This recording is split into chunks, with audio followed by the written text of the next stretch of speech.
Salve, salve pessoal, bom dia, boa tarde, boa noite. Meu nome é Doni Cortelei Sting, eu aqui do canal Lista de Livros, e hoje nós falaremos sobre a obra essencial do Padre Antônio Vieira.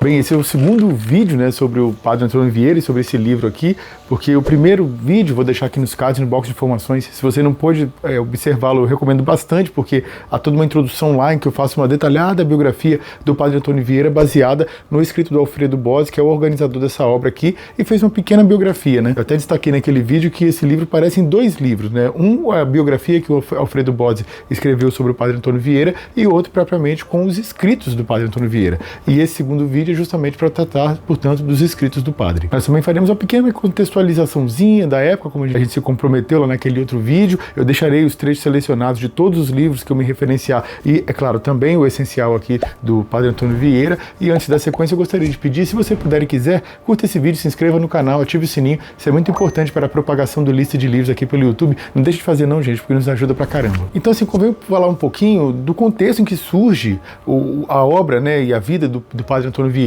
O Padre Antônio Vieira viveu no auge do Barroco, que foi um movimento artístico, cultural, filosófico, que teve início ali no final do século XVI e foi até o início do século XVIII, que contemplou a Europa, mas também várias colônias europeias ao longo do mundo. E assim, o Barroco ele é caracterizado por sua grandiosidade, por sua exuberância, por sua dramatização, pelo seu contraste, né? É bem forte assim esse destaque entre luz e sombra, né? O claro escuro, né? E assim, com vistas a, vamos dizer assim, tensionar mais emocionalmente as personalidades, as pessoas da época, né? As pessoas da época, o Barroco, vamos dizer assim, é como se ele tivesse um intuito deliberado de tensionar as emoções das pessoas com vistas a convertê-la a determinado ideal religioso, especialmente vinculado à Contra-Reforma Católica, né? Era um momento que os protestantes estavam dominando a Europa, estavam crescendo bastante, e a igreja tenta nesse momento reagir, né? Não perder tantos fiéis ao longo do mundo inteiro e também catequizar os índios, também catequizar aqueles que não haviam conhecido a palavra de Cristo. Então nesse momento a igreja implementa a Contra-Reforma e uma das formas que ela utilizou, vamos dizer assim, não é para chocar, mas é como se fosse assim, para chamar a atenção, foi da arte, da literatura, da arquitetura, da música, enfim, de vários campos, né, culturais que pudessem influenciar as pessoas a se direcionarem para o campo religioso. Então assim, nas obras do Barroco a gente observa uma forte dramaticidade, sabe, um forte movimento, assim, né, enfatiza uma teatralidade das figuras as quais ele está retratando, sabe. Então assim, nas pinturas, nas esculturas, na arquitetura, há um forte senso de energia e intensidade. Como eu destaquei, né, há um forte contraste também entre luz e sombra, nesse, vamos dizer assim, se dialoga de maneira, de uma intensidade, vamos dizer assim, dramática, para um lado e para o outro. Essa alternância, ela acaba chamando bastante atenção e ela foi muito utilizada por esse movimento artístico, que ele provê, assim, sabe, certo efeito dramático, sabe, certa carga simbólica, ela fica intensificada com esse jogo de luz e sombra. Há uma exuberância decorativa também no Barroco, né, os ornamentos, eles são muito grandiosos, muito eloquentes, muito vibrantes, tudo claro com vistas a criar uma atmosfera mais impressionante, assim, mais emocional, que tocasse mais as pessoas, que as impactassem e as trouxessem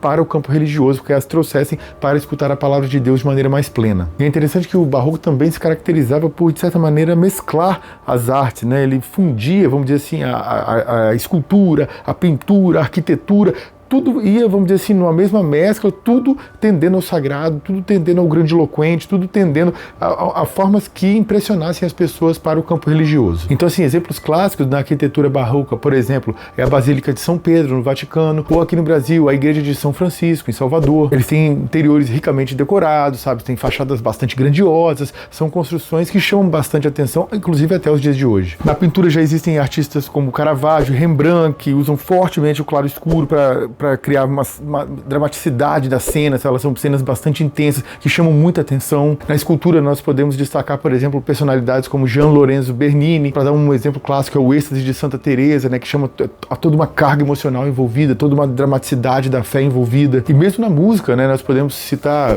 Johann Sebastian Bach, nós podemos citar Vivaldi, que são personalidades que também têm essa carga emotiva bastante intensa, porém transposta para outro tipo de arte, né? E claro, aqui no Brasil o exemplo mais emblemático de tudo que a gente está afirmando aqui é o Aleijadinho, né? Tem brilhantes, estupendas obras, especialmente em ouro preto, que, vamos dizer assim, compõem o patrimônio da humanidade, né? São obras muito emblemáticas, muito bonitas, muito tocantes, que retrataram de maneira bem plena, vamos dizer assim, o período histórico que ele estava vivenciando, né? Porque até crítica dentro da arte ele fez, né? Porque, por exemplo, quando ele fazia lá aquelas esculturas que mostravam as pessoas que apoiavam Jesus e aquelas que eram contrárias, muitas vezes ele desenhava no rosto das pessoas contrárias personalidades da época que agiam de maneira meio macabra, meio severa, meio rude, meio, sabe, intempestiva, meio dominadora, meio opressora. Então, assim, ele legava de maneira bastante aberta quais eram os problemas da época e os expunha através da sua grandiosa arte. E é dentro desse macro contexto que o padre Antônio Vieira está inserido.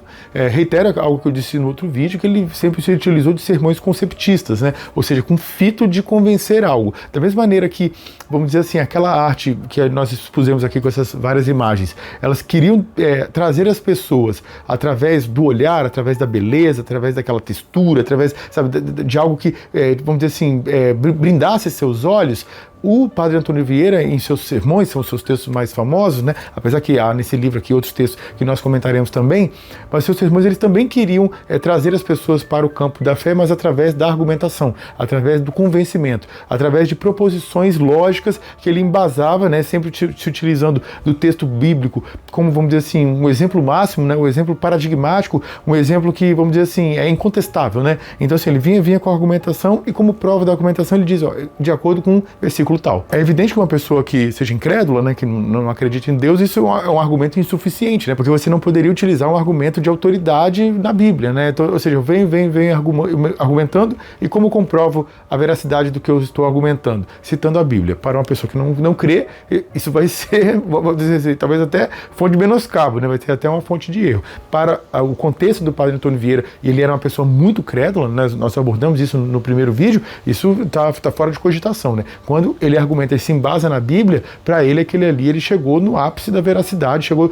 no ápice daquilo que há de mais correto, de mais puro e mais certo na humanidade, que é a palavra viva e encarnada de Deus. Preciso compreender esse contexto dele para daí sim desdobrar quais são suas iniciativas, os seus escritos, a forma como ele escreve, quais são seus fitos, porque a concatenação das ideias dele vai para determinado lado ou para outro lado. É interessante que no nosso tempo histórico atual, né, o sermão é até uma palavra que denota algo negativo, né? Me deu um sermão, né? Quer dizer, me deu um esporro, brigou comigo, ficou enchendo meu saco, enchendo minha paciência, mas nessa época aqui o sermão não tinha toda essa carga negativa vinculada a ele, né? E é interessante destacar que os sermões, né, escritos pelo padre Antônio Vieira, que depois até pôde burlá-los, pôde, vamos dizer assim, deixá-los um pouquinho mais polidos, mas eles não foram escritos com o intuito, particularmente, de serem lidos. Eles eram textos para serem declamados, eram textos para serem falados para a multidão, falados para as pessoas, né? Aliás, como a própria Bíblia, né? A Bíblia era um texto comentado para a comunidade, ela era falada, né? No tempo em que ela foi transcrita, cópias eram muito, muito raras, né? Há um exemplo paradigmático de que, no meio do Antigo Testamento, eles se veem com, vamos dizer assim, não seguindo aquilo que seria a orientação bíblica por desconhecê-lo, porque nem no Templo de Jerusalém eles tinham mais nenhuma única cópia dos livros sagrados, que ainda não tinham se formado como códice, né? Então era um pouquinho mais solto. Então, assim, veja bem como é que a coisa é um tanto quanto irônica, né? Nem os próprios líderes religiosos tinham acesso ao escrito, claro que em tempos muito primeiros, né? Mas enfim, de qualquer maneira, muito tempo depois, com a evolução da imprensa, da máquina lá de Gutenberg, a possibilidade de você fazer cópias muito mais baratas do que o copista ali ficar escrevendo aquilo, né? Aí que começaram as pessoas a ter seus próprios livros em casa e, claro, aí sim poderem lê-los isoladamente, né? Ser uma atividade solitária e não comunitária como for outrora. E os textos aqui, é bom destacar, né? Os textos, sermões, são textos para serem falados, né? Eles têm esse intuito, eles têm uma tessitura vinculada à oralidade. Então, por exemplo, é muito comum aqui nos textos que os argumentos sejam repetitivos, né? Sejam cíclicos. Ele fala uma coisa, vai, volta ao argumento, vai, volta ao argumento. É um zigue-zague que para o leitor, vamos dizer assim, contemporâneo, é um pouquinho cansativo, sabe? Porque você está esperando que o argumento ele prossiga, né? Passou por aquele óbice ali, por aquele escolho, a gente espera que o autor vá adiante, e ele não faz isso. Ele fica indo e vindo a todo momento, justamente com o intuito de reforçar aquilo que ele tem a dizer, justamente com o intuito de convencer as pessoas que o estão escutando, né? Porque, reitero, eram sermões com fitos de convencimento, não eram argumentações teológicas com fitos teológicos, não eram não. Os fitos políticos e sociais do padre Antônio Vieira eram bastante destacados, nós já abordamos isso de maneira bem detalhada no primeiro vídeo aqui sobre esse livro. Importa reforçar que o Alfredo Bozzi, quando ele fez a seleção dos trechos aqui, ele não se ateve aos sermões, né? Você encontra facilmente no mercado sermões selecionados, sermões escolhidos, né? Porque o padre Antônio Vieira escreveu muitos tomos de sermões, no fim das contas, mas o Alfredo Bozzi, ao selecionar aqui, ele não se ateve a sermões, não. Ele selecionou cartas que ele trocou com autoridades da época, inclusive reis, perdão papal que ele recebeu para se defender da Inquisição, como tratamos no primeiro vídeo, tem alguns apêndices, então esse não é um livro de sermões selecionados, porque, reitero, há textos adicionais além dos próprios sermões, inclusive um pequeno excerto do livro A Chave dos Profetas, que foi, vamos dizer assim, era a obra-prima, né? De acordo com o próprio padre Antônio Vieira, era ali, né, que ele, vamos dizer assim, consumava toda a sua vida teológica, né? Ali era, vamos dizer assim, seu magnus opus. O primeiro sermão selecionado aqui pelo Alfredo Bozzi foi o sermão da Sexagésima. Esse nome, né, Sexagésima, é porque se referia ao 6º domingo antes da Páscoa. E ele foi pregado em 1655, num momento crítico mesmo da vida do padre Antônio Vieira. Aliás, a vida do padre Antônio Vieira teve muitas agruras, né? A gente destacou um pouquinho no vídeo passado, né? Parece aquele filme Interestelar, né? Do Christopher Nolan, que toda hora tem um problema, depois tem outro pior, depois tem outro pior, depois o negócio vai escalando, né? Então, o padre Antônio Vieira, quando você acha que ele estava ruim, depois você vai ver que ele estava bom, né? Porque depois só se deterioraria. E esse sermão da Sexagésima, ele tem vistas a atacar os dominicanos que o estavam perseguindo e que tinha uma pregação que, no entendimento do padre Antônio Vieira, era muito ineficaz, muito inócua, muito estéril, né? Porque era muito focada no aspecto da pompa, das circunstâncias, da grandiloquência, mas não tinha um diálogo muito próximo, não tinha, sabe, uma familiaridade com a vivência, os dramas, as sensações, vamos dizer assim, o cotidiano das pessoas. Ele usa aqui como texto base uma passagem do Evangelho de São Mateus sobre o semeador, né, que semeia em determinado campo, né, e vai obter, na medida em que semeia em local A ou em local B, na medida em que cuida de determinada forma daquilo que faz um determinado tipo de resultado. Interessante até porque ele puxa a responsabilidade bastante para o pregador, porque é como se o pregador, né, ele faz um vínculo com o semeador lá da parábola do Evangelho, e ele puxa, vamos dizer assim, a exclusividade da responsabilidade para os líderes religiosos. Na parábola bíblica não é bem assim não, né? Há uma responsabilidade dúplice, né, tanto de quem semeia, né, quanto da semente que se esforça ali para alcançar o seu objetivo, né, do solo que ela se encontra, etc, etc. Então, assim, no Evangelho é uma relação dialética, mas dada a vivência e a situação política, econômica, social, religiosa que o padre Antônio Vieira estava vivendo, o drama que ele vivia com a escravização dos indígenas e com outros líderes religiosos que estavam defendendo a escravização, as perseguições que ele sofria por defender os cristãos novos e judeus, enfim, dado todo esse contexto religioso que ele vivia, ele direciona o ataque único e exclusivamente não para o público, né, vamos dizer assim, não para o povo que não está escutando devidamente os pregadores, não, para ele a responsabilidade é das lideranças religiosas a quem ele ataca duramente. E ele defende, né, reiteradamente que vamos dizer assim, o fato de a mensagem divina conseguir tocar os corações não depende da sua complexidade, sabe, da sua pompa, sabe, de uma grandiosidade de palavras e sabe, muito herméticas, uma coisa muito refinada, muito erudita, mas que se distancia do povo. Não, ela consegue tocar justamente quando fala direto ao coração das pessoas. Então ele tenta se distanciar de uma eloquência vazia do púlpito, sabe, de pessoas que estão mais preocupadas em, vamos dizer assim, atender sua própria vaidade do que efetivamente em passar a mensagem divina, passar a mensagem cristã para os fiéis. E seu ataque era direto, assim, contra alguns frades dominicanos que reproduziam esse tipo de retórica. E esse sermão da Sexagésima, ele ser o primeiro aqui selecionado do livro, é uma escolha óbvia até, porque ele é um sermão muito bonito, dos que foram selecionados aqui, e aliás, acho que de toda a obra do padre Antônio Vieira é o mais bonito, é o mais estilisticamente bem elaborado. Ele é simples, mas simultaneamente ele tem passagens bastante tocantes, bastante profundas, e o próprio Padre Antônio Vieira, em certas seleções, colocava ele como primeiro, apontando a sua importância, né? E de todos aqui, com certeza, foi o que eu tive maior prazer na leitura. Os dois sermões seguintes, que são o 14º do Rosário e o 20º do Rosário, que tratam da escravidão dos negros, nós já podemos tratar de maneira bem detalhada no primeiro vídeo, então nós podemos dar sequência aqui. O sermão seguinte é o pelo bom sucesso das armas de Portugal contra as de Holanda, né, que hoje nós chamamos de Países Baixos, né? Os Países Baixos haviam invadido o Brasil, né, mais especificamente a colônia de Pernambuco, e haviam conseguido certo êxito militar. E como nós destacamos bastante no primeiro vídeo, o Padre Antônio Vieira, ele tinha um amor por Portugal, assim, absurdo, né?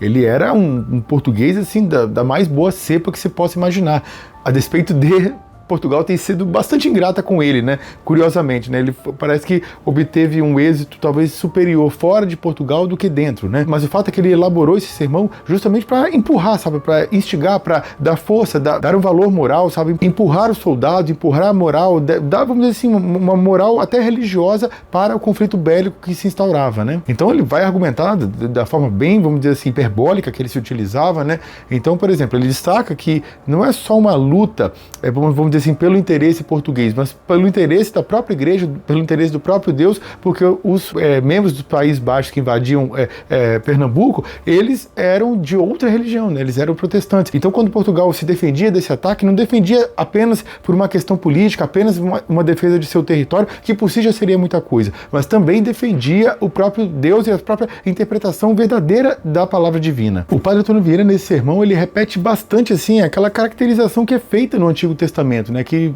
todas, vamos dizer assim, as derrotas e vitórias que ocorrem durante o período extenso, né, do Antigo Testamento, elas são interpretadas por chaves teológicas, né? Ou seja, se obteve algum tipo de vitória militar, é porque haviam agradado a Javé. Quando tem derrota, é porque desagradaram a Javé. Eu me lembro de um rei, agora me salvou, faltou o nome dele aqui, que ele era um rei muito fiel, sabe? Ele era muito crédulo, assim, muito religioso, e ele acabou morrendo em batalha de maneira inesperada. Ou seja, quebrando com essa teologia da retribuição, vamos dizer assim, eles imaginavam, né? E aí, como é que ele lidava com isso? Que sempre dizia que se fosse bastante religioso, se daria bem, né? Aí eu me lembro que no meio do texto bíblico, se eu lembrar do versículo, eu coloco aqui embaixo no vídeo. Mas ele diz assim, não, é que na verdade ele deixou de fazer tal coisa. Tentaram arranjar uma justificativa posterior, né? Porque na verdade havia uma contradição posta, né? Aquele rei, ele era bastante crédulo, era uma pessoa muito religiosa, mas nem por conta disso ele obteve êxito. E aqui o Padre Antônio Vieira, ele vai no mesmo caminho que está lá na escrita do Antigo Testamento. Ou seja, eles vão interpretar, se nós seguimos a Deus, se nós rezarmos, se nós orarmos, se nós agimos de acordo com os desígnios, né, do Pai Celestial, fatalmente Portugal será vitoriosa nessa batalha e vai conseguir expulsar os neerlandeses lá de Pernambuco. Então, portanto, ele faz assim, uma espécie de vínculo, né, entre a religião e os interesses estratégicos de Portugal e se compreende como se tivesse uma espécie de nova cruzada mesmo. Eu até destaquei no primeiro vídeo, né, talvez até de maneira um pouquinho maldosa, que parecia que o Padre Antônio Vieira subordinava os seus predicados teológicos aos interesses estratégicos de Portugal. Mas se ele fazia isso, eu acho que não era claro, talvez nem para ele, sabe? Porque tudo se confluía, tudo, vamos dizer assim, concordava, né? Não havia, vamos dizer assim, nenhuma espécie de dissonância na cabeça dele, né? Entre os interesses de Portugal e os interesses divinos, né? Todos eles se mesclavam, né? Se amalgamavam e iam, vamos dizer assim, num caminho da paz, do bem, da justiça, etc. Ele aproveita no meio desse sermão para dar-lhe uma pancada na corte, né? Que é coisa que ele fazia recorrentemente, né? Ele era muito crítico da corte, né? Então, no caso aqui, ele alertou contra a corrupção, contra os desmandos, contra as injustiças cometidas por membros da corte e também por soldados, né? Se ambos fraquejassem, vamos dizer assim, dos seus ideais cristãos que deveriam ter, né? Eles acabariam levando Portugal ao cadafalso. O sermão seguinte que o Padre Antônio Vieira tratou aqui foi o dos bons anos, né? E ele foi pregado logo no Ano Novo e, por conseguinte, foi uma análise, vamos dizer assim, que as pessoas deveriam se focar no etéreo, né? No eterno, nas coisas de Deus e não nos seus prazeres mundanos e temporais, sabe? Porque essa sim que seria uma vida plena. Então, se ele faz uma crítica, porque muitas pessoas poderiam considerar que bons anos seriam aqueles em que houvesse prosperidade, saúde, enfim, felicidade, riqueza, mas na compreensão dele, bons anos são aqueles em que as pessoas vivem de acordo com os mandamentos divinos. Porque ao fazê-lo, aí as pessoas se preparam para a eternidade, né? Onde aí sim terão verdadeiros bons anos. Ele trata, assim, de maneira bastante reflexiva sobre a transitoriedade, sobre a efemeridade da vida, né? Sobre como a vida passa rápido, né? E o fato de estar se passando nesse momento para uma virada de ano, que as pessoas devem avaliar aquilo que realizaram, aquilo que deixaram de realizar, ou seja, fazer uma espécie de meditação sobre a própria vida, e devem avaliar e devem se preparar nessas avaliações para o seu destino eterno, né? Devem se preparar para esse momento, né? Porque ele destaca, né, que a cada ano que se passa, mais próximo do fim a gente está, né? Mais próximo da morte a gente se aproxima e por conseguinte, no entender dele, mais próximo do encontro com Deus, onde, vamos dizer assim, não há escapatória, né? Ali você vai ter que se entregar, ali você vai ter que se resolver com o Pai Celestial. Um dos aspectos que é bastante característico, né, do Padre Antônio Vieira é a questão do tempo, né? Que não pode desperdiçar o tempo, você tem que aproveitá-lo, porque o tempo é curto, esse dia que nós estamos vivendo pode ser o último, então você tem que dar a cabo com a maior eficiência dele, né? Fazer aquilo que lhe for possível, fazer da maneira mais plena possível, porque essa pode ser a sua última oportunidade de agir de maneira condigna. E assim, claro, né, agindo dessa maneira, aproveitando o seu tempo, obrando para o bem, agindo de maneira coerente com os desígnios divinos, você estará se preparando, né, para ir para junto de Deus. Então esse sermão é que ele faz assim uma crítica àquelas pessoas que só estão preocupadas em busca por bens materiais, por prazeres terrenos, destaca, né, com vigor a necessidade do uso do tempo para a virtude, uso do tempo para boas causas, uso do tempo para a sua própria salvação. Ele dá assim alguns exemplos de pessoas que estão descritas na Bíblia e de santos que, a despeito de não terem tido uma vida longeva, foi uma vida profícua, foi uma vida dedicada à causa de Deus e, por conseguinte, mesmo tendo vivido pouco, foram pessoas que, vamos dizer assim, marcaram a história, marcaram o seu caminho e garantiram, vamos dizer assim, seu lugar junto a Deus. E o sermão se finda convocando para mudança de vida, né, para uma transformação pessoal, para a busca do bem maior, né, e no entender do Padre Antônio Vieira é a salvação da alma. O sermão seguinte é o sermão de Santo Antônio, né, por óbvio, sobre a vida do santo, que ele pega como exemplo, né, vamos dizer assim, de dedicação à causa cristã, de dedicação, vamos dizer assim, a Deus, de dedicação à pregação, de dedicação à conversão de pessoas que eventualmente não estavam seguindo os melhores caminhos e por causa da pregação dele voltaram ao caminho de Deus. É natural que, como sempre ocorre nos textos dele, ele está fazendo uma crítica a outros religiosos da época que não seguiam o exemplo de Santo Antônio, como, claro, ele julga com toda a sua humildade seguir, mesmo que, claro, não seja perfeito, mas ele,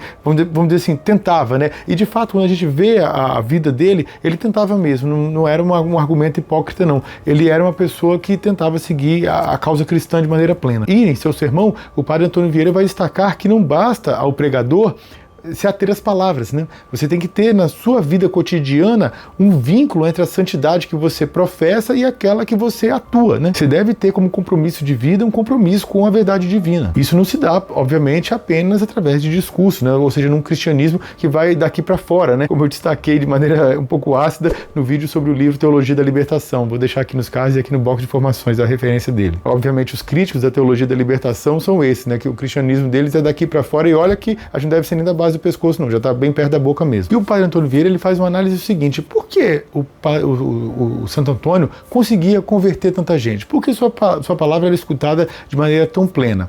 Então, ele, na análise dele, ele fala o seguinte: olha, isso decorria do fato de que a palavra pregada por Santo Antônio provinha diretamente de Deus e ela era pregada com fé. E ele destaca o seguinte, que a verdadeira pregação não é aquela que agrada aos ouvidos, que fala exatamente aquilo que a plateia quer ouvir, não. É aquela, na verdade, que toca o coração e provoca a conversão das pessoas. E isso é muito coerente com os escritos e as falas do Padre Antônio Vieira, porque ele várias e várias vezes fazia críticas ácidas às pessoas a quem ele estava falando, né, com o público dele, né? Muitos nobres acorriam para escutá-lo, membros da família real, e ele não vamos dizer assim, se restringia de criticá-los abertamente, acidamente, ironicamente. Então, assim, ele não estava ali só para elogiar quem o escutava, muito ao contrário mesmo. Ele várias e várias vezes, de maneira retumbante, de maneira, vamos dizer assim, dura mesmo e convicta, ele criticava exatamente as pessoas que haviam ido lá para escutá-lo. E ainda assim as pessoas não deixavam de ir. Tamanha era a fluência e a coerência daquilo que ele professava. Ou seja, há de se reconhecer o talento do Padre Antônio Vieira, né? Porque não é fácil você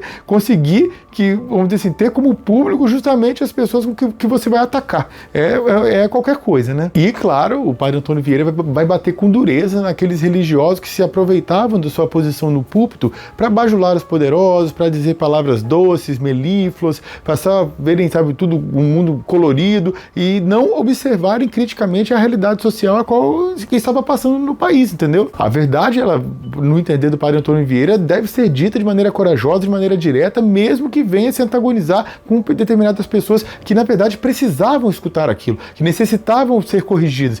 Ou seja, era a missão do pregador justamente coibir aquele tipo de injustiça, porque quando você não coibia, você, na verdade, estava se compactuando com aquele tipo de nequice, com aquele tipo de maldade. E ele percebe, né, e destaca negativamente que muitos pregadores, na verdade, faziam essas bajulações para quê? Para ter mais fama, para ter mais poder, para ter relações assim mais próximas com pessoas poderosas. Ou seja, ele via isso de maneira muito crítica. Ele tinha diversos inimigos dentro da igreja, como destacamos nesse vídeo, no vídeo anterior. Então ele aproveitava os seus sermões para largar-lhe e largava. E outra coisa muito cara ao padre Antônio Vieira, e que era muito cara ao Santo Antônio, e ele utiliza isso como exemplo, é a defesa por parte dos religiosos dos fracos, dos oprimidos, né? E ele pega o exemplo do Santo Antônio, que sempre foi muito ativo na caridade, que sempre defendeu as pessoas ser viciadas da sociedade, e o pega como exemplo. Ele falou, se o religioso não tiver uma atitude similar à de Santo Antônio, ele está faltando com a fé, ele está faltando com a verdade divina. Então, assim, é mais uma pregação do padre Antônio Vieira contra a retórica vazia, em defesa das pessoas necessitadas, em defesa das pessoas mais pobres, mais humildes, mais serviciadas da sociedade, que foram defendidas pelo Santo Antônio e eram defendidas pelo padre Antônio Vieira. É mais uma vez uma oportunidade de criticar tanto os poderosos religiosos quanto os poderosos laicos, que ambos, vamos dizer assim, em um amálgama corrupto, se uniam para serviciar a sociedade portuguesa. O próximo sermão aqui é o Sermão do Mandato, que também é conhecido como Sermão da Quinta-feira ou Sermão do Lava-Pés, porque também foi Quinta-feira Santa na época que ele o pregou. E esse é um sermão sobre o amor ao próximo, né, em que se utiliza como exemplo o fato de Jesus fazer a cerimônia dos lava-pés ali como exemplo de humildade, como exemplo de serviço, como exemplo de dedicação ao próximo, como, vamos dizer assim, um exemplo de uma pessoa que não é arrogante, que não é soberba, que não se posiciona acima das pessoas, mesmo que elas estejam em condição, como era de Jesus ante aos discípulos, em condição superior aos que estão próximos a si. O padre Antônio Vieira destaca, né, o fato de que o mandamento principal dos cristãos é o fato de amarem aos próximos, né, citando o versículo bíblico que diz isso, né, João capítulo 13, versículo 34, em que Jesus diz, amai-vos uns aos outros como eu vos amei, né? Aliás, o próprio João é considerado o apóstolo do amor, né? Que se trata muito desse tema, é um evangelho mais cristológico, né? Que se aprofunda teologicamente a visão de Cristo, né? Por isso, aliás, muito importante, já que os três primeiros, os sinóticos, eles são mais históricos, né? E o quarto e o último a ser escrito, ele já faz uma análise mais, vamos dizer assim, daquilo que Jesus Cristo representou propriamente e é menos focado na sua figura histórica. E o padre Antônio Vieira vai destacar, acho que com boa dose de razão, que é a partir desse mandamento que todos os outros, vamos dizer assim, mandamentos da vida cristã podem ser exercidos, né? É a partir do amor ao próximo que se manifesta propriamente o cristianismo. Esse sermão, em resumo, ele é um sermão assim que visa, vamos dizer assim, defender a causa do amor cristão, que deve ser exercida, deve ser executada, não deve ser apenas um palavrório, e é um sermão também de muita crítica contra os soberbos, contra os grandes da sociedade da época, que agiam, vamos dizer assim, de maneira altiva, né? De maneira exageradamente soberba mesmo, arrogante, né? E humilhando as pessoas que eram mais humildes, quando na verdade o próprio Jesus se portou de maneira humilde ante pessoas que essas sim eram inferiores a ele, porque de acordo com o dogma cristão, né, Jesus é propriamente o Filho de Deus. Então o próprio Deus encarnado se porta de maneira humilde diante de outros, e há pessoas aqui normais, que não são santas nem nada, que ainda se portam de maneira soberba, de maneira arrogante, que vão se aproveitar de suas posições sociais para massacrar aqueles que estão abaixo de si, que estão em escala hierárquica inferior.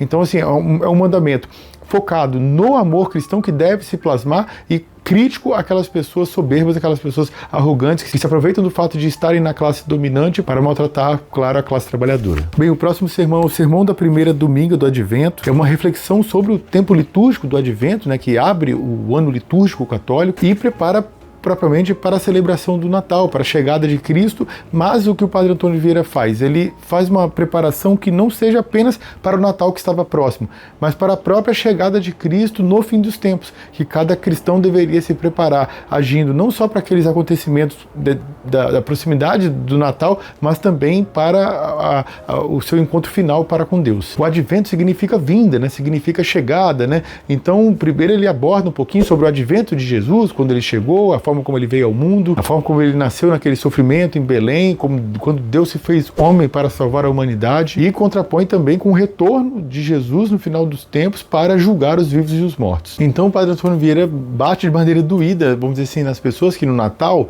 preparam as festas, sabe, os emolumentos, a decoração, mas não se preparam, né, para Cristo, né? Ou seja, estão muito mais preocupados com um aspecto externo, uma decoração externa, do que com uma conversão interna. Esse é o mote aqui desse sermão. E na medida em que não se preparam internamente, né, não agem de maneira cristã, de maneira tão firme, tão convicta, tão plena, ele destaca, olha, quando Jesus retornar, ou quando, né, fomos para a mansão dos mortos e quando chegar o dia do juízo final, Jesus não virá como um salvador bondoso, como uma espécie de salvador misericordioso, coisa que ele já fez, né? Ele voltará, na verdade, como um juiz para julgar as atitudes das pessoas. Então a ideia dele é, convertam-se enquanto há tempo, pois esse julgamento promovido por Cristo será imparcial, mas será severo, né? Quando a pessoa errar, vai arcar com aquilo que fez. E é interessante como os sermões têm certo vínculo, né? Tem uma coerência entre aquilo que ele pensa, né? Porque ele já havia destacado a urgência de usar o tempo da forma mais plena, mais efetiva, né?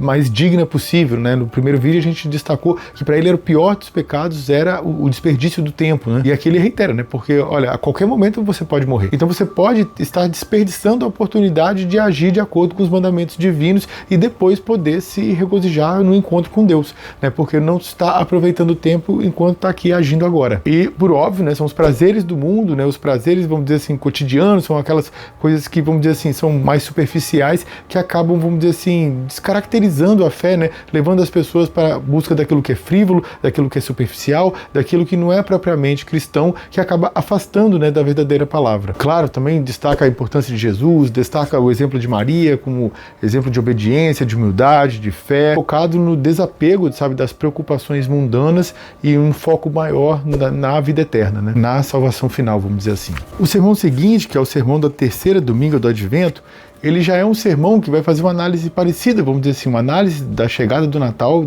e da perspectiva do retorno de Cristo para junto de nós, né? O retorno de Cristo à Terra, mas já é uma análise, vamos dizer assim, mais focada na alegria, sabe? Na esperança, vamos dizer assim, desse retorno, no anseio desse retorno, e não numa espécie de preocupação que as pessoas deveriam ter, como ocorrera no sermão da primeira domingo do Advento. Esse é um sermão que mais utilizado, vamos dizer assim, para dar um ânimo, sabe? Para dar um fôlego, para dar esperança mesmo e alegria às pessoas, né?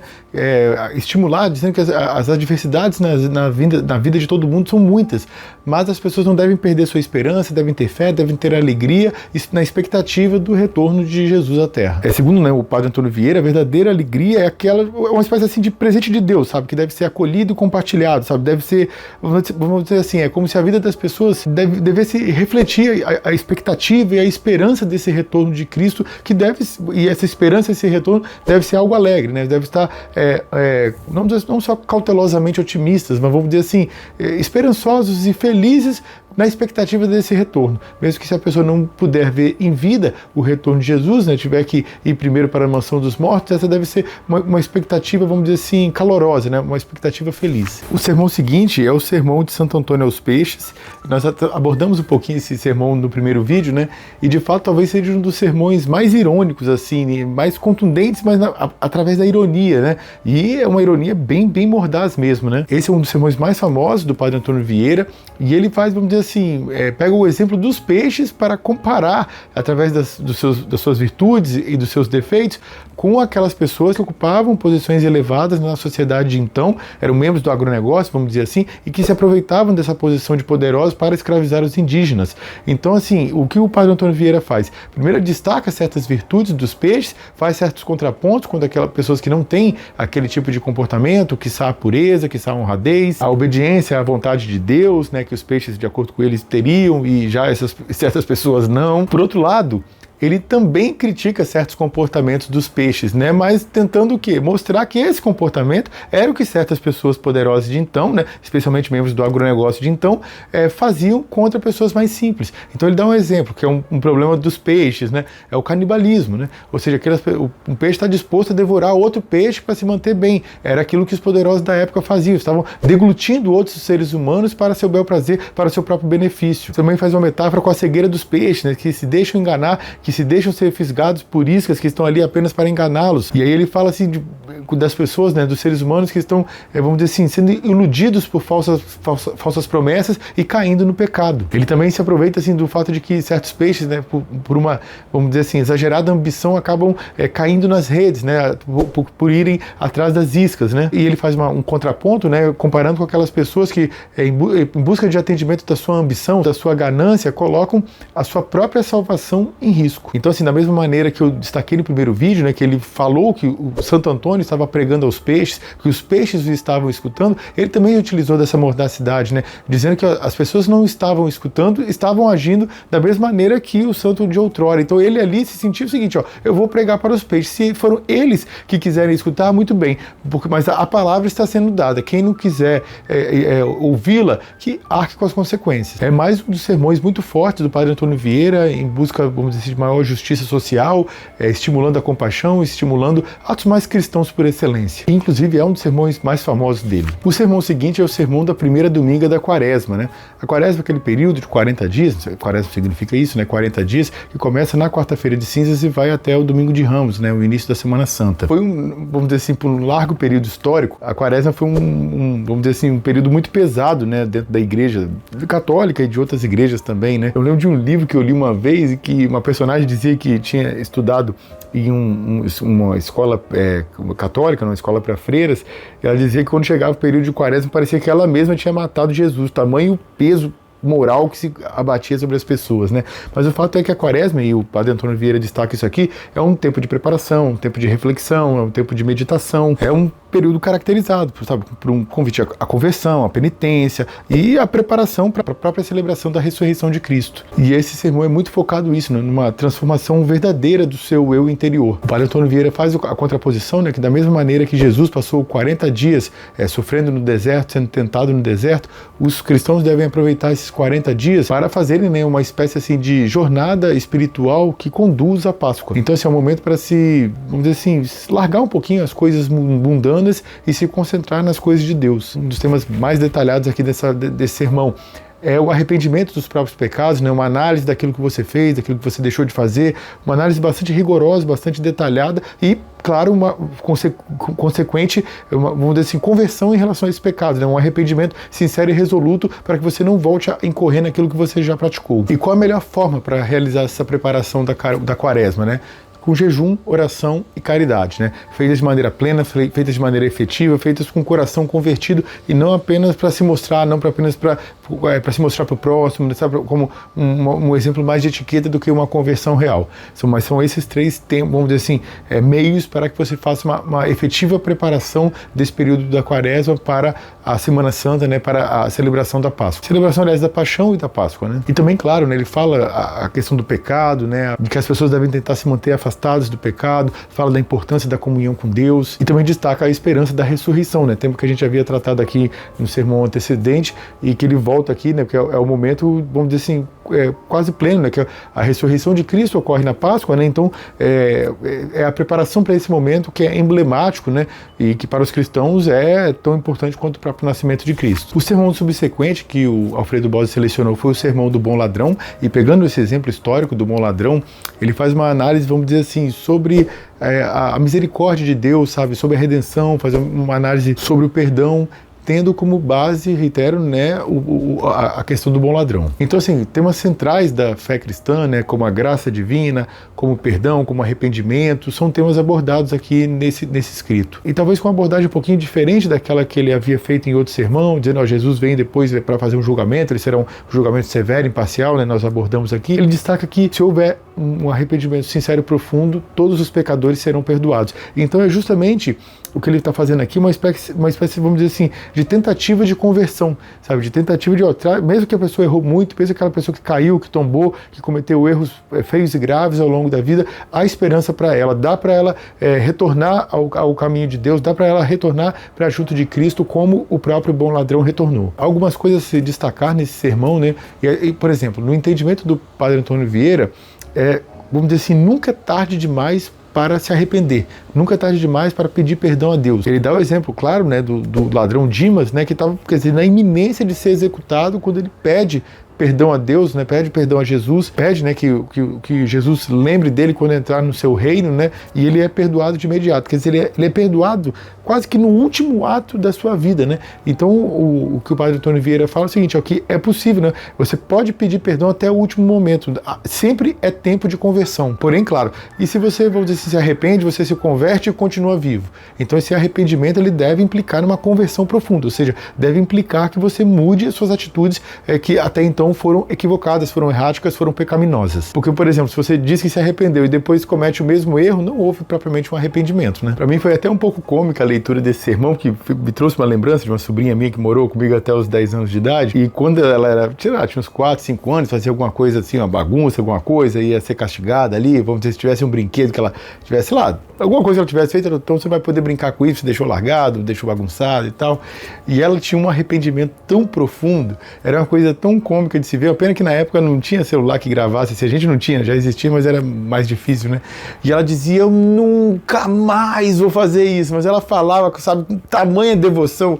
E, quer dizer, no dia seguinte estava fazendo a mesma coisa, né? Porque, de repente, era um arrependimento, era uma conversão, vamos dizer assim, muito sincera, mas não tinha consequência nenhuma, por óbvio também que era uma criança, né? Então, aquilo, a repetição daquela atitude, era uma pena que a gente não tivesse, na época, a oportunidade de gravar. Porque seria interessante mostrar para ela, né, que era aquele mesmo arrependimento profundo, sucessivas vezes, e é algo que o Padre Antônio Vieira destaca aqui, que isso não é correto, né? Quando a pessoa efetivamente se arrependeu de um determinado erro, ela não vai poder ficar recaindo na mesma coisa, né? Aí, senão não houve um arrependimento sincero. O Padre Antônio Vieira destaca, assim, a necessidade, né, dos fiéis de estarem preparados para o encontro que pode ser repentino com Deus, né? A morte pode se abater sobre as pessoas a qualquer momento. Então, assim, que esse arrependimento, ele venha com antes, né? Ele também faz uma análise sobre a graça, né? Que não é propriamente por conta das nossas ações que nós somos salvos, mas sim pela graça de Deus que nos perdoa, que compreende os nossos pecados, compreende os nossos limites, né? Então, assim, para ele, o arrependimento e, vamos dizer assim, e a fé são respostas à graça divina, né? Que não é propriamente pelos nossos méritos que nós, vamos dizer assim, conquistamos a passagem, vamos dizer assim, rumo ao paraíso, né? É sim pela benevolência divina, é pela graça divina. Então, assim, esse sermão do bom ladrão, ele é uma reflexão, sabe? Sobre a misericórdia, sobre o arrependimento e sobre a esperança na salvação, tendo como base de fundo, né, aquela salvação que Jesus fez para com o cunhado, né, bom ladrão, ali no momento da execução de ambos. O outro ladrão, né, o outro condenado, é bom lembrar, né, ele não quis salvação, não, ele só ainda provocou Jesus ainda. O sermão subsequente selecionado foi o sermão da quarta-feira de cinzas, em que ele começa dando uma explicação litúrgica, né, do porquê que existem essas cinzas, né. Essas cinzas, elas representam, assim, um arrependimento, é um símbolo da mortalidade, né. As cinzas são feitas a partir dos ramos do ano antecedente, né, que são queimados e aí se transformam naquelas cinzas. E os ramos, claro, que são benditos no domingo de Ramos, né? Então aí eles se transformam posteriormente naquelas cinzas que serão utilizadas nessa cerimônia. E representam, né, essa transitoriedade, essa frugalidade da vida, essa passagem, né, que nós estamos aqui todos vivenciando, né? Estamos a caminho da morte, vamos dizer assim, né? Todo mundo que está vivo, tudo que é vivo morre, né? Então ele faz aquela análise, né, a partir da cinza, né, que quando é pregado lá na testa dos católicos, né, que lembra-te que veio do pó e do pó retornarás, então que faz mais uma vez um chamado à conversão, um chamado, vamos dizer assim, que as pessoas passem a agir de maneira mais condigna, mais coerente, mais plena junto aos ideais cristãos, junto aos ideais divinos. Da importância de se refletir sobre os próprios pecados, da importância da penitência, do reconhecimento dos próprios erros, ou seja, são temas que vão, vamos dizer, se repetindo com focos um pouquinho diferentes em cada sermão. Destaca, né, que a pessoa no tempo de Quaresma não deve se focar em transformações externas, mas sim internas. Ele destaca que a penitência, né, caso a pessoa faça algum tipo de penitência, não é uma penitência para mostrar para os outros, vamos dizer assim, eu vou andar de joelhos, tanto. Não é assim, né? Tem que ser uma conversão autêntica e sincera, honesta para consigo mesmo, e não com uma forma assim ostentatória, né, para dizer que você é um santinho e tal. Então, assim, para o Padre Antônio Vieira, a penitência, ela não é apenas um sacrifício, né? Mas é uma oportunidade, né, que é dada àquele fiel que pecou, ou aquele fiel que quer se aproximar de maneira, vamos dizer assim, mais intensa junto de Deus, para crescer espiritualmente e renovar sua fé, entendeu? Ele destaca assim a necessidade do arrependimento, independentemente da gravidade das suas falhas e pecados, né? Ou seja, o arrependimento é uma característica que todo cristão deve ter. Ele deve olhar para trás, deve tentar reconhecer os seus erros, deve tentar identificar, né, onde errou, que também não é tarefa fácil, e propriamente se arrepender daquilo que fez que não era coerente com os desígnios divinos. E ao fazer esse reconhecimento, né, você consegue identificar aquela área de sua vida que necessita de transformação, que necessita de mudança, que necessita de melhoria. É uma espécie de autoanálise que ele está estimulando aqui, né? Muitos anos antes de psicólogos, psicanalistas, né? É isso que ele está estimulando, vamos dizer, se você analisar exatamente, ou codificar, ou decodificar aquilo que acontece contigo, né? Uma projeção interessante é que ele faz. Ele destaca também assim, a necessidade de vigilância espiritual, a necessidade que a conversão implica, né? Que implica dedicação, implica esforço, porque as pessoas naturalmente, né? Ele não está se eximindo, né? Tendem a errar, tendem a cair, tendem a se dobrar. Por isso ele estimula uma atenção, vamos dizer assim, que se mantenham mais tesas, né? Se mantenham mais firmes em sua fé. E esse sermão, por conseguinte, é uma espécie de exortação assim ao arrependimento, à purificação, à penitência. Em resumo, é uma exortação a uma transformação espiritual vinculada ao tempo da Quaresma, que da mesma maneira que nós abordamos aqui em outro sermão, né? Ela prepara ali para a Páscoa, né? Para a Paixão e para a Páscoa. Por fim, o último sermão selecionado é o sermão 27º do Rosário, que nós abordamos no vídeo anterior. Na sequência, há algumas cartas aqui, né, chamadas de Cartas do Maranhão, que ele trocou com o rei Dom João IV, com o rei Afonso VI, e é o padre André Fernandes, que gerou alguns problemas que nós destacamos no vídeo anterior. São cartas, são documentos que nós abordamos no vídeo anterior. Eles não têm aquela característica, vamos dizer assim, estilística tão aprimorada quanto a dos sermões, mas são mais importantes enquanto documento histórico, vamos dizer assim. Agora, não deixa passar em branco, assim, para fazer um breve resumo, porque a gente já abordou no outro vídeo, né? Essas cartas são aquelas nas quais o padre Antônio Vieira faz uma defesa convicta, dura, pedindo apoio, socorro lá do rei, para que venha ajudar, de alguma maneira, aqui os indígenas que estão sendo escravizados, humilhados, massacrados, mutilados, assassinados aos borbotões. Então, em todas as cartas, ele está lá pedindo ajuda, pedindo apoio, pedindo mais recursos, reclamando daquilo que acontece aqui, denunciando outros religiosos aqui. Ou seja, são cartas que mostram o desespero do padre Antônio Vieira na defesa dos indígenas, que essa que foi a grande causa da sua vida, né? Ou, na verdade, houve duas grandes causas, né? Eu acho que talvez a principal, vamos dizer assim, não sei se é essa, né? Porque era aquela ele gostaria de ter tido, mas talvez tenha sido propriamente defender Portugal, né? País que ele tanto amou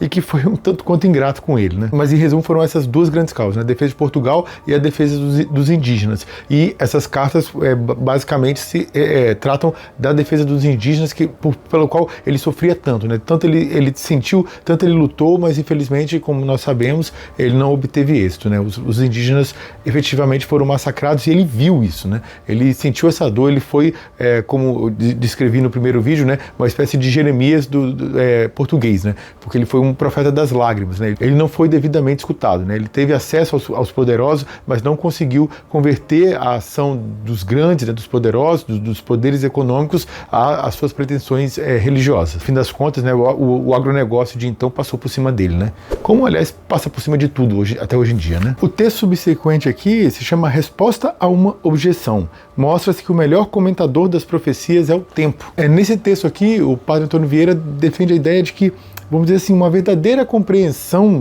da Bíblia, né, uma verdadeira compreensão da palavra se dá à medida que o tempo corre, quando você consegue, né, com um largo espaço de tempo, compreender os acontecimentos históricos, compará-lo com aquilo que está escrito na Bíblia e fazer as devidas conexões. E, claro, destacando, por isso, vamos dizer assim, uma correta interpretação do contexto temporal que se está vivendo, que aí você também consegue fazer uma correta interpretação do que a Bíblia efetivamente queria dizer. Que são análises que ele faz sempre, né? Vamos dizer assim, ele está acontecendo uma coisa aqui no tempo histórico dele, ele olha, mas aconteceu algo similar na Bíblia, lá não sei o quê, então está prognosticando aqui, há um vínculo, a gente está vivenciando o mesmo drama, vamos dizer assim, uma leitura viva da Bíblia que ele faz, e, vamos dizer assim, muitas vezes hiperbólica, né? Um pouco laxista, assim, um pouco exagerada. Até numa parte que o Alfredo Bossi cita, né, que em certo momento ele estava em Salvador, que havia sido atacado pelos Países Baixos, e aí ele diz, não, que teve um versículo certa vez que os judeus foram atacados, mas aí eles foram salvos, e acho que foi com Senaqueribe, e aí quer dizer, então, aquilo que queria dizer que o mesmo que eles passaram lá com os judeus quando foram atacados e acabaram conseguindo prevalecer militarmente, vai acontecer por nós, por quê? Porque está escrito aqui no versículo da Bíblia que eles foram salvos, e a gente está aqui em Salvador, então está apontando que o nosso destino vai ser o mesmo. Ou seja, ele exagerava um pouquinho, né? Ele dava uns duplos twists carpados aí para fazer as suas interpretações também. De toda maneira, a ideia fundamental desse texto é que muito do que está na Bíblia é um pouco oculto, né? Mas com o correr do tempo, né, com o passar do tempo, vai se revelando aquilo que aquelas passagens bíblicas queriam dizer, desde que, vamos dizer assim, o observador esteja atento ao que está ocorrendo no seu tempo histórico. Ou seja, como se a revelação divina fosse progressiva, né? Sobre o entendimento da palavra, ele fosse cada vez mais burilado, cada vez mais melhorado com o passar do tempo. Assim, com boa dose de razão, o que o padre Antônio Vieira afirma aqui é o seguinte, é que à medida que a história avança, né, é como se as verdades de Deus se tornassem mais claras, né, sabe? Como se a humanidade ela fosse assim, chamada a se adaptar e a compreender melhor essas revelações. E de fato, assim, quando nós observamos o texto bíblico, isso é coerente, porque, por exemplo, no Pentateuco, não há ideia da vida pós-morte. Todas as recompensas por agir de acordo com aquilo que Deus deseja, serão dadas em vida. Não havia o conceito, sabe, que é padrão hoje, tanto entre judeus quanto entre cristãos, de que se você agir coerentemente, de maneira digna, correta, etc., você vai poder ascender ao paraíso. E por que veio então a ideia do paraíso?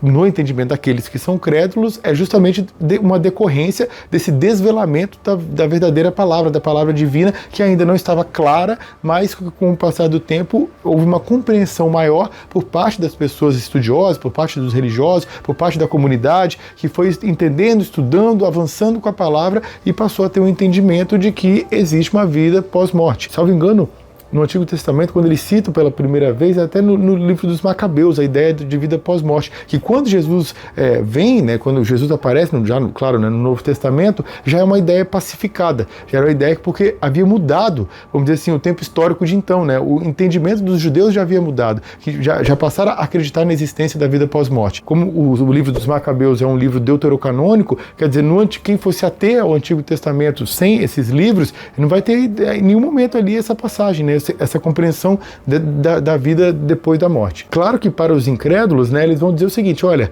o que acontecia é que havia essa espécie de teologia da retribuição, que acreditava que se você agisse condignamente, você seria recompensado em vida, mas aí as comunidades religiosas começaram a observar, primeiro, que havia pessoas que agiam de maneira correta, de maneira proba, de maneira íntegra, e não eram recompensados, e por outro lado, começaram a perceber que havia pessoas que eram infames, que eram sujas, que eram sórdidas, e que eram muito bem recompensadas em vida, que eram poderosas, que eram ricas, e que inclusive oprimiam, massacravam o povo, e faziam com que esses primeiros aqui sofressem ainda mais. E na medida em que não houve essa retribuição em vida, qual era a escapatória? Jogar essa solução para a vida pós-morte.